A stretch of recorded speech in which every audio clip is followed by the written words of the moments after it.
Hello दोस्तों, कैसे हैं आप लोग। उम्मीद है कि आप बेहतर होंगे। और आज हम लोग ठीक है सामान्य विज्ञान का वीडियो नंबर 5 लेकर आए हैं। और आज का टॉपिक रहने वाला है भौतिक एवं रासायनिक परिवर्तन। ठीक है, यानी फिजिकल एंड केमिकल चेंजेस। और इसके बहुत हम लोग एग्जांपल्स भी देखेंगे। और इससे कई सारे चीजें जो है महत्वपूर्ण बातें हैं, तो इन सब चीजों की जो है हम आज बात करने वाले हैं। ठीक है, तो देखिए होता क्या है कि ये टॉपिक तो बड़ा आसान है, लेकिन यहां से जब भी अगर प्रश्न आता है परीक्षाओं में, तो कहीं ना कहीं हम डाउट में रहते हैं कि कौन सा ऑप्शन सही होगा या इसके बारे में क्या लिखा जाए। ठीक है, तो आज की क्लास बहुत ही महत्वपूर्ण होने वाली है। ठीक है, तो अगर चैनल पर नए हैं तो जल्दी से चैनल को सब्सक्राइब कर दीजिए। तो आइए वीडियो को हम लोग शुरू करते हैं। ठीक है, देखिए अब भौतिक एवं रासायनिक परिवर्तन, फिजिकल एंड केमिकल चेंजेस।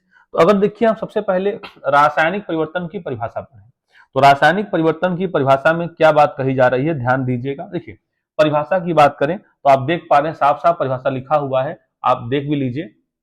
ठीक है, किसी पदार्थ के रासायनिक गुणों में परिवर्तन होना ही रासायनिक परिवर्तन कहलाता है। ध्यान दीजिएगा, किसी पदार्थ के रासायनिक गुणों में परिवर्तन होना ही रासायनिक परिवर्तन कहलाता है।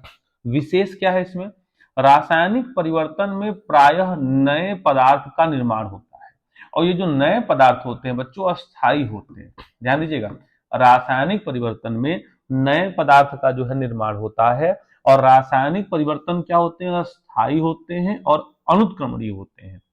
अब अनुत्क्रमणीय का मतलब क्या है, जैसे अगर हम बात करें दूध है, अगर दूध से क्या बन जाए, दही बन जाए, तो दूध से दही बन जाए तो दही एक अस्थाई है। दही क्या है, अस्थाई। अब ऐसा नहीं है कि हम दही से दूध बना पाए, तो अब चूंकि दूध से दही बन गया, अब दही से दूध नहीं बन सकता। तो ऐसे ही रिएक्शंस को बोला जाता है अनुत्क्रमणीय, जो एक ही दिशा में हो। ठीक है, जैसे और एग्जाम्पल देखिए, जैसे मान लीजिए पानी है। ठीक है, तो पानी से क्या बन गया, बर्फ बन गया। मान लीजिए पानी से बर्फ बन गया, तो बर्फ से पानी भी तो बन सकता है। तो ये हो जाएगा उत्क्रमणीय। क्या हो जाएगा, उत्क्रमणीय। और चूंकि यह अस्थाई नहीं है, तो अस्थाई नहीं है तो ये हो जाएगा भौतिक परिवर्तन। तो यही अंतर होता है भौतिक और रासायनिक में। ठीक है ना। ठीक है, तो विशेष क्या है, रासायनिक परिवर्तन में प्रायः नए पदार्थ का निर्माण होता है। और दूसरी बात है कि रासायनिक परिवर्तन अस्थायी और अनुक्रमणीय होता है। ठीक है ना, ये हो गया आपके रासायनिक परिवर्तन की थोड़ी सी बातें। अब आगे बढ़े। अब देखिए रासायनिक परिवर्तन के बहुत सारे एग्जाम्पल्स हैं, ध्यान दीजिएगा। ठीक है, दूध से दही का बनना। भाई दूध से अगर दही बन गए, ठीक है, दूध से दही बन गया, तो दही से दूध दोबारा बनने वाला नहीं है, इसलिए रासायनिक परिवर्तन हुआ। फलों का पकना, अगर एक बार फल पक गया तो वो फल दोबारा कच्चा होने वाला नहीं है। अगर एक बार फल पक गया तो फल दोबारा पकने वाला नहीं है। तो फल अगर दोबारा पकने वाला नहीं है तो हम क्या कहेंगे, वो भौतिक परिवर्तन, रासायनिक परिवर्तन हो गया। प्रकाश ऊर्जा का रासायनिक ऊर्जा में परिवर्तन, यानी बात कहा जा रहा है यहाँ पे प्रकाश संश्लेषण का। प्रकाश संश्लेषण में यही बात तो होती है। प्रकाश संश्लेषण में क्या होता है, जो सूर्य के प्रकाश की विकिरण ऊर्जा है वो रासायनिक ऊर्जा में बदल जाती है। तो प्रकाश ऊर्जा का रासायनिक ऊर्जा में जो परिवर्तन है, ये भी कैसा होगा, ये भी रासायनिक परिवर्तन होगा। अगला है दूध का खट्टा होना। अच्छा, दूध को खट्टा होने से बचाने के लिए, ठीक है ना, पाश्चुरीकरण मेथड अपनाया जाता है। ठीक है ना। चलिए, लकड़ी से कोयले का बनना।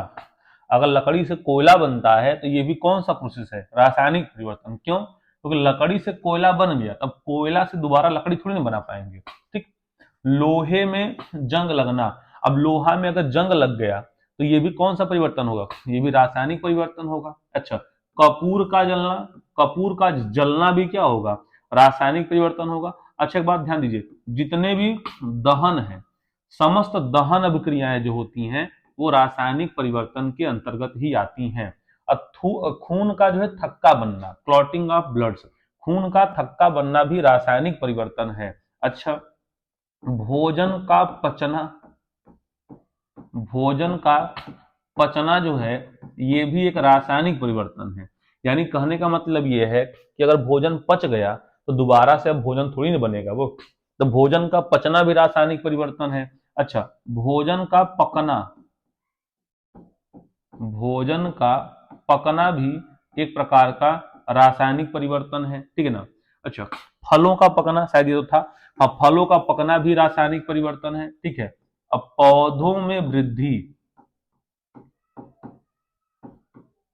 पौधों में जो वृद्धि है ये भी जो है एक प्रकार का रासायनिक परिवर्तन है, ठीक। तो रासायनिक परिवर्तन की कुछ खास बातें क्या है आपको पता चल गया होगा कि रासायनिक परिवर्तन जो है अस्थायी होता है और अनुत्क्रमणीय होता है, ठीक है ना। चलिए, और इसमें नया पदार्थ बनता है। अब आपका एक प्रश्न है कि भौतिक परिवर्तन क्या है। अब बताइए भौतिक परिवर्तन क्या है। तो देखिए, वे परिवर्तन जिसमें परिवर्तन के पश्चात पदार्थ को पुनः पूर्व अवस्था में प्राप्त किया जा सके। वे परिवर्तन जिसमें परिवर्तन के पश्चात, वे परिवर्तन जिसमें परिवर्तन के पश्चात पदार्थ को पुनः पूर्व अवस्था में प्राप्त किया जा सके, अर्थात परिवर्तन के उपरांत कोई नया पदार्थ न बने, यानी नया पदार्थ नहीं बनता है, तो वो हो गया भौतिक परिवर्तन। अब जैसे कौन कौन से परिवर्तन है भौतिक परिवर्तन भाई, जैसे हो गया कांच का टूटना। अब कांच का टूटना में कोई नया पदार्थ कहाँ बना भाई, कांच बड़ा सा था टूट गया, तो कांच का टूटना भौतिक परिवर्तन हुआ, ठीक है। बर्फ का पिघलना, बर्फ का पिघलना, तो बर्फ का पिघलना भी क्या हो गया, ये भी भौतिक परिवर्तन हो गया, ठीक है। देखिए, गलन की प्रोसेस, वाष्पन की प्रोसेस, क्वथन की प्रोसेस, हिमांक की प्रोसेस, ये समस्त जो है भौतिक परिवर्तन में आएंगे। और अभी हम आगे ये सब सारी चीजें देखेंगे, घबराइएगा नहीं कि सर भौतिक परिवर्तन इतना ही बता रहे हैं, अभी आगे आपको भौतिक परिवर्तन के बारे में और भी सारी चीजें देखने को मिलेंगी, ठीक है ना। अब देखिए रासायनिक परिवर्तन के बारे में फिर से बात देख लीजिए। वे परिवर्तन जिसमें परिवर्तन के पश्चात पदार्थ को पुनः पूर्व अवस्था में प्राप्त नहीं किया जा सके, अर्थात परिवर्तन के बाद एक या एक से अधिक नए पदार्थ बने। तो ध्यान दीजिएगा, रासायनिक परिवर्तन में नया पदार्थ बनता है, ठीक है, भौतिक में नहीं बनता है। अब ये टेबल आपके लिए बहुत ही महत्वपूर्ण है। भौतिक व रासायनिक परिवर्तन में मुख्य अंतर सबको क्लियर दिख रहा है ना ये, हाँ बिल्कुल क्लियर है। तो भौतिक व रासायनिक परिवर्तन में क्या अंतर है इसको ध्यान दीजिएगा, अक्सर परीक्षाओं में पूछता है और हम वहां पे गलत कर जाते हैं। देखिए, तो पहला है भौतिक परिवर्तन, तो इसमें कोई नया पदार्थ नहीं बनता है और इसमें नया पदार्थ बनता है, ठीक है। ये अस्थायी परिवर्तन होते हैं। अस्थायी का मतलब ये है कि जैसे बर्फ है, अब बर्फ से बन गया पानी, तो अगर पानी ठंडा हो गया तो फिर से क्या बन जाएगा, बर्फ, यानी ये अस्थायी नहीं हुआ। लेकिन रासायनिक में क्या होता है कि अगर दूध है तो अब क्या बनेगा, दही। अब दही से दूध बनना इम्पॉसिबल है, ठीक है ना, तो यह स्थायी होता है। तो भौतिक परिवर्तन अस्थायी यानी नॉन परमानेंट यानी होता है, ठीक है ना, यानी परमानेंट हो गया, और ये मतलब टेम्पोरेरी हो गया। और रासायनिक परिवर्तन का मतलब क्या हो गया, अस्थायी यानी परमानेंट हो गया, ठीक। अगला है, ये परिवर्तन उत्क्रमणीय होते हैं। उत्क्रमणीय का मतलब वही, उत्क्रमणीय का मतलब यह है कि पानी को ठंडा कर देंगे तो बर्फ बन जाएगा, अब बर्फ को गर्म करेंगे तो पानी बन जाएगा, यानी इससे वो और उससे ये, ऐसा है तो उसे हम कहेंगे उत्क्रमणीय। तो ये परिवर्तन उत्क्रमणीय होते हैं। और ये परिवर्तन कैसे होते हैं, अनुत्क्रमणीय। अनुत्क्रमणीय का मतलब यह है, सबसे आसान एग्जाम्पल जैसे दूध है, तो दूध से क्या बन गया, दही बन गया। अब दही से दूध बनाना संभव नहीं है, ठीक है ना। हाँ, नेक्स्ट है, इस परिवर्तन में उष्मा का अवशोषण या उत्सर्जन अल्प मात्रा में होता है। इस परिवर्तन में उष्मा का अवशोषण या उत्सर्जन अल्प मात्रा में होता है, ध्यान दीजिएगा, ठीक है ना, ये चीजें ध्यान दीजिएगा कि इस परिवर्तन में जो उष्मा का अवशोषण या उत्सर्जन है बहुत अल्प मात्रा में होता है, ठीक है। अब देखिए, उष्मा का अगर अवशोषण होगा, तो अगर उष्मा का अवशोषण होगा तो ये क्या हो जाएगी, उष्मा शोषी अभिक्रिया कहलाएगी। क्या कहलाएगी, उष्मा शोषी हो जाएगी। और उत्सर्जन ये बहुत कम मात्रा में होगा, ठीक। इस परिवर्तन में उष्मा का अवशोषण या उत्सर्जन उच्चतम स्तर पर होता है, ठीक है ना। तो यानी ध्यान दीजिएगा, भौतिक परिवर्तन में उष्मा बहुत कम चाहिए होता है, ठीक है, लेकिन रासायनिक परिवर्तन में उष्मा भर भर के चाहिए होता है, उच्चतम स्तर पे चाहिए होता है, ठीक।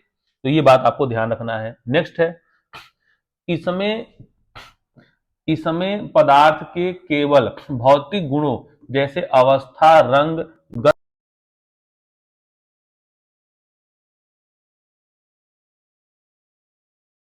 ठोस से द्रव, द्रव से गैस, गैस से द्रव, द्रव से ठोस, यानी केवल अवस्था बदलेगा। और क्या बदलेगा? रंग बदलेगा, गंध बदलेगा। तो भौतिक परिवर्तन में अवस्था, रंग और गंध में परिवर्तन होता है। रासायनिक परिवर्तन में क्या परिवर्तन होगा? गुण बदल जाएगा, संगठन बदल जाएगा। ठीक है, तो अब गुण और संगठन का मतलब सबसे बेस्ट एग्जांपल दूध और दही। सब लोगों ने दूध पिया हुआ है, आप जानते हैं कि दूध का टेस्ट कैसा है और दही का टेस्ट कैसा है, तो गुण नहीं बदल गया। दूध में अलग अलग प्रकार के केमिकल्स हैं और दही में अलग अलग प्रकार के केमिकल्स हैं, तो कहीं ना कहीं उनका संगठन बदल गया। ठीक है, दूध और दही में अंतर आपको पता है, बताने की आवश्यकता विशेष नहीं है। अब एग्जाम्पल्स की बात करें तो पानी से बर्फ का बनना भौतिक परिवर्तन है, घी का पिघलना भौतिक परिवर्तन है, मोम का पिघलना भौतिक परिवर्तन है, दूध से क्रीम को अलग करना भौतिक परिवर्तन है, जल का वाष्प बदलना, ये सब के सब भौतिक परिवर्तन है। ये ध्यान में रखना है आपको। अब इधर आते हैं रासायनिक परिवर्तन की बात किया जाए। अब देखिए, तो अवस्था यानी आयु का बढ़ना। भाई जब आप मान लीजिए कि आप 5 साल के थे तो आप छोटे रहे होंगे, आज के डेट में आप 15 साल के हो गए तो आप बड़े हो गए होंगे, तो क्या आप दोबारा से 5 साल जैसा आपका शरीर हो सकता है क्या? ऐसा हो तो कोई कभी बूढ़ा ही ना हो। ठीक है, जैसे 40 साल जाए फिर घसट के ला दे 30 साल, फिर 40 साल जाए फिर घसट के ला दे 20 साल, तो आपकी उम्र ही नहीं बढ़ेगी। तो ये आयु का बढ़ना यानी अवस्था बढ़ना, ये रासायनिक परिवर्तन है, इसमें दोबारा ऐसा नहीं हो सकता। अच्छा, बालों का सफेद होना, ये भी रासायनिक परिवर्तन है। उम्र के साथ बाल जो है सफेद होते हैं। क्यों सफेद होते हैं? ये बायो हम लोग पढ़ेंगे, आपके बता दे रहे हैं। मिलेनिन, मिलेनिन नाम का एक पिगमेंट होता है, मिलेनिन नाम का एक पिगमेंट होता है हमारी बालों में, बालों की जड़ों में, जो बालों को काला रंग प्रदान करता है। और जब ये मिलेनिन उम्र के साथ खत्म होता जाता है तो हमारे जो बाल हैं सफेद आते हैं। अच्छा, कुछ लोगों के कम उम्र में ही जो है बाल सफेद होने लगते हैं, तो कहीं ना कहीं वो उनके जेनेटिक का कुछ फर्क है। अच्छा, फलों का पकना, तो फलों का पकना भी एक रासायनिक परिवर्तन होता है। सब्जी का उबलना, भाई सब्जी उबल गया तो उसमें नए चेंजेस आ गए, वो रासायनिक परिवर्तन है। अच्छा, मोमबत्ती का जलना, ध्यान दीजिएगा, जलना यानी दहन, जितनी भी दहन वाली अभिक्रियाएं होती हैं सब की सब क्या होती हैं? वो रासायनिक परिवर्तन होती हैं। ठीक, दूध से दही का बनना बता चुके हैं, और लोहे में जंग का लगना। ठीक है, तो ये सब भौतिक और रासायनिक परिवर्तन है। एग्जाम्पल्स जरूर याद रखिएगा ताकि कोई समस्या होने न पाए। अब कुछ बेसिक बातें कौन कौन सी हैं, ध्यान दीजिएगा। देखिए, प्रिज्म में से गुजरने पर श्वेत प्रकाश का 7 रंगों में विभक्त होना किस प्रकार के परिवर्तन का उदाहरण है? तो भाई कोई प्रिज्म है, ठीक है, अब प्रिज्म में से अब जानते हैं कि कोई श्वेत प्रकाश ऐसे आता है तो वो 7 रंगों में जो है बढ़ जाता है। कितने रंगों में? 7 रंगों में। अभी 7 रंगों में बढ़ता है तो कह रहा है कौन सा परिवर्तन है? तो भाई ये भौतिक परिवर्तन है।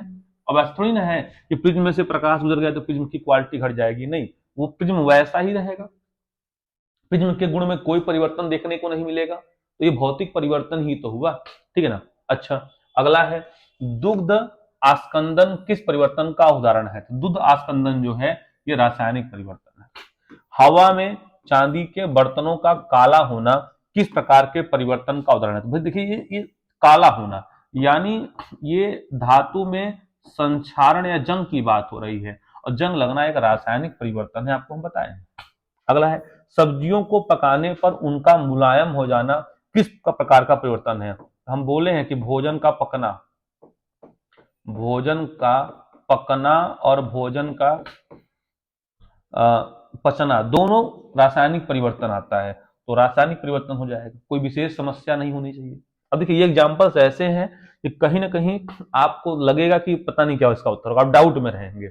हम इतने एग्जांपल्स करा दे रहे हैं कि आपको कोई समस्या होने वाली नहीं है, तो आज के बाद आपको इस टॉपिक में कोई समस्या नहीं होगी।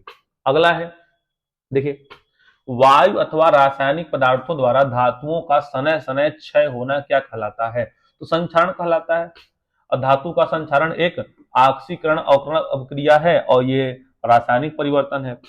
संक्षारण की क्या शर्तें हैं? मतलब संक्षारण की क्या शर्तें हैं का मतलब जंग कब कब लगता है। तो देखिए संक्षारण शर्तें क्या है, ऑक्सीजन या वायु की उपस्थिति और वायु में नमी की उपस्थिति। अगर नमी और ऑक्सीजन है, ध्यान दीजिएगा, नमी और ऑक्सीजन है तो संक्षारण होने की संभावना प्रबल हो जाती है, ठीक ना। अगला संक्षारण के उदाहरण बताइए। अब संक्षारण देखिए, संक्षारण को क्रोजन बोलते हैं और लोहे में जो संक्षारण लगता है उसको जंग बोलते हैं, ठीक है ना। अगर लोहे में संक्षारण की प्रक्रिया हो तो उसे जंग बोल देते हैं। अब बाकी अन्य धातुओं के लिए हम संक्षारण वर्ड का प्रयोग करते हैं। अब देखिए जैसे सिल्वर पर काले रंग की परत जम जाती है, तांबे पर हरे रंग की परत बन जाती है, लोहे पर भूरे रंग की परत बन जाती है, ठीक है। और लोहे में जंग लगना कैसी अभिक्रिया है, तो ऑक्सीकरण क्रिया है, ठीक है ना। कोई समस्या? चलिए नेक्स्ट है आप लोग का कि लोहे की सतह पर जंग के दौरान किस पदार्थ की भूरे रंग की परत बैठ जाती है, तो इसका नाम है फेरिक ऑक्साइड Fe2O3 और फेरिक हाइड्रोक्साइड FeOH का टेकन थ्राइस, ठीक। इतनी बातें हैं। अगला है, अगला देखिए ध्यान से, गैल्वेनीकृत लोहा क्या कहलाता है, तो जब लौह धातु पर जिंक धातु की परत चढ़ाते हैं, ठीक है, तो यही जो है कहलाती है गैल्वेनीकृत लोहा। यह प्रक्रिया लोहे में जंग लगने की रोकता है, ठीक है ना। अब अगला है, जंग लगने से लोहे के भार में क्या प्रतिक्रिया होती है, भार में वृद्धि होती है। अगर लोहे में जंग लग गया तो लोहा जो है भारी हो जाएगा, हल्का नहीं होगा। इसीलिए जब छतों की सरिया लोग खरीदने जाते हैं तो ध्यान दिया करिए, अगर 10 कुंटल आप सरिया खरीद रहे हैं, ठीक है, और उसमें जंग लगा हुआ है तो ये मानिए 2-4 किलो वजन बढ़ जाएगा। और 2-4 किलो वजन का मतलब 250 से 300 रुपया जो है उसका बढ़ गया। तो लोहे में जंग लगने से जो दुकानदार है उसका फायदा है, नुकसान आपका है। अगर 5 किलो भी उसका वजन बढ़ गया तो 50-60 रुपए किलो है, 300 रुपये बढ़ गया उनका, ठीक है। तो ध्यान दीजिएगा, किन धातुओं का संक्षारण नहीं के बराबर होता है, तो सोना और प्लेटिनम। तापमान व रासायनिक अभिक्रिया से संबंधित तथ्य है, तो ये तो कुछ खास नहीं है, ठीक है ना। अब चलिए, हाँ, पाश्चुरीकरण की खोज किसने की थी, तो लुईस पास्चर ने की थी। और इन्होंने बताया था दूध कैसे बचा सकते हैं खराब होने से। तो पाश्चुरीकरण की क्रिया किससे संबंधित है, तो दुग्ध के निर्जीवाणु से, ठीक है ना, इन दूध खराब होना उसको बचाने से। अब पाश्चुरीकरण एक प्रक्रिया है जिसमें दूध को पहले बहुत देर तक गर्म किया जाता है और एक निश्चित समय में अचानक ठंडा कर दिया जाता है। 72 डिग्री सेंटीग्रेड तापमान पर 15 सेकंड तक दूध को गर्म करके पुनः 5 डिग्री सेंटीग्रेड तक ठंडा करने पर उसके जीवाणु नष्ट हो जाते हैं। होम पाश्चुरीकरण की क्रिया लगभग 63 डिग्री तापमान पर 30 मिनट तक जो है किया जाता है, ठीक है। तो ध्यान दीजिएगा, ये जो है भौतिक एवं रासायनिक परिवर्तन, अगर इतना आप वीडियो देखकर नोट्स बना लेते हैं तो आप किसी भी किताब के सारे क्वेश्चन करने में जो है समर्थ हो जाएंगे, ठीक है ना। तो उम्मीद करते हैं कि आपको क्लास बेहतर लगा होगा और ऐसे ही आप साथ बनाए रहिए और भी हम वीडियो लेकर आते रहेंगे। तो मिलते हैं अगले वीडियो में, धन्यवाद।